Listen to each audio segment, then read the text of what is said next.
there's this little motto we have on CNN 10 as the work and school week nears its end. Fridays are awesome. I'm Carl Azus at the CNN Center. Thank you for watching today. There are 3 countries that have sent spacecraft to the moon: the US, Russia, and the third, which soft-landed a rover there back in 2013, is China. But China hopes to become the first country to explore the dark side of the moon, or the far side, the part that never faces Earth. China has a mission planned for the end of this year, though a launch date hasn't been announced yet. One problem with exploring the dark side of the moon is that there's no easy way to communicate with whatever kind of vehicle people put there. The moon itself would block any signals coming from Earth. So to address that, China launched a satellite earlier this year that'll hang out in the moon's orbit, acting like a relay station between the Earth and the new rover that China's planning to send to the moon later this year. The country is a relatively late entry into space exploration. China didn't send its first satellite into orbit until 1970. But over recent decades, it's funneled billions of dollars into space research. It's hoping to ultimately set up a base on the moon that's run by robots, and it's also setting its sights on Mars. China's hoping to send some spacecraft there starting in 2020. 10-second trivia. What do Earl Warren, William Burnham Woods, and Oliver Wendell Holmes Jr. have in common? Were they all poets laureates, Civil War veterans, framers of the Constitution, or Supreme Court justices? All of these men served on the U.S. Supreme Court, with Warren having served the most recently in the late 1960s.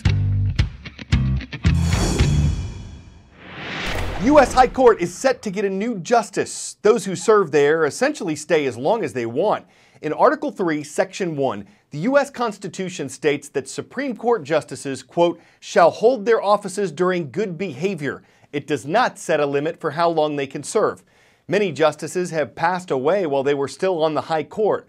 Many have chosen to retire. Associate Justice Anthony Kennedy announced his retirement earlier this year.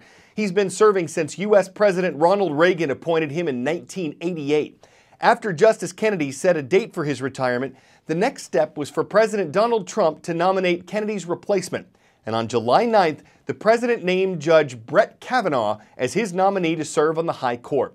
Kavanaugh is 53 years old. He's currently a judge on the U.S. Court of Appeals for the D.C. Circuit. He's President Trump's second nominee to the High Court. The first nominee was Judge Neil Gorsuch, who was confirmed in April of 2017. He filled a vacancy left by the death of Associate Justice Antonin Scalia. Just like Justice Gorsuch, Judge Kavanaugh will have to go through a Senate confirmation process, and that doesn't necessarily mean he'll get the job. Before any presidential nominee can take the bench, the Constitution requires the Senate to provide advice and consent to the president. As part of that, Judge Kavanaugh's Senate confirmation hearings are set to begin on September 4th.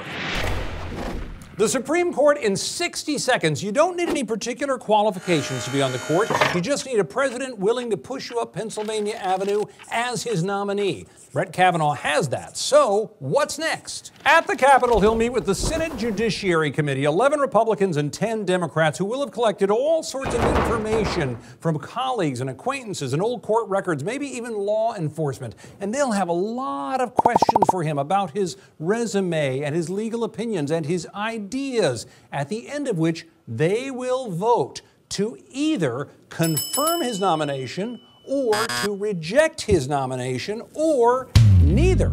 Then they send him on to the full Senate. And here on the open floor, the debate will rage between those who really want the candidate confirmed and those who really don't. 51 senators can vote to stop the debate. Just as many can vote for confirmation. In the event of a tie, the vice president decides. And if Kavanaugh is confirmed, his new job is right across the street.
nobody handles a song the way you do, and what's your secret?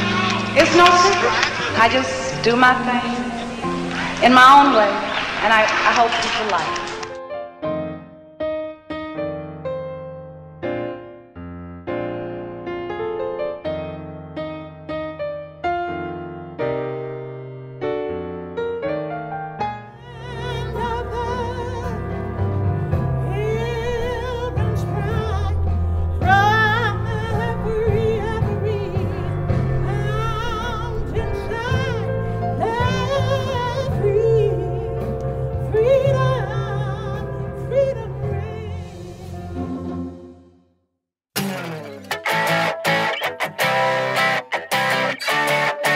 To travel in search of the newest superlative roller coaster, make sure your passport's updated because what's set to open in Canada next year could be the thrill ride of a lifetime.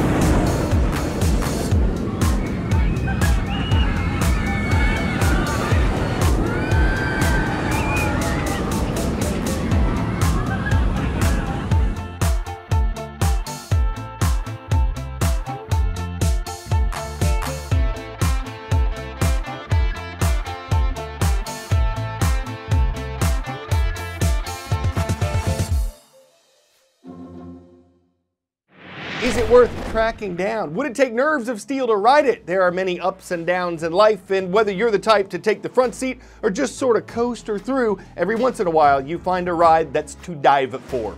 I'm Carl Jesus for CNN 10. We hope you have a great weekend ahead.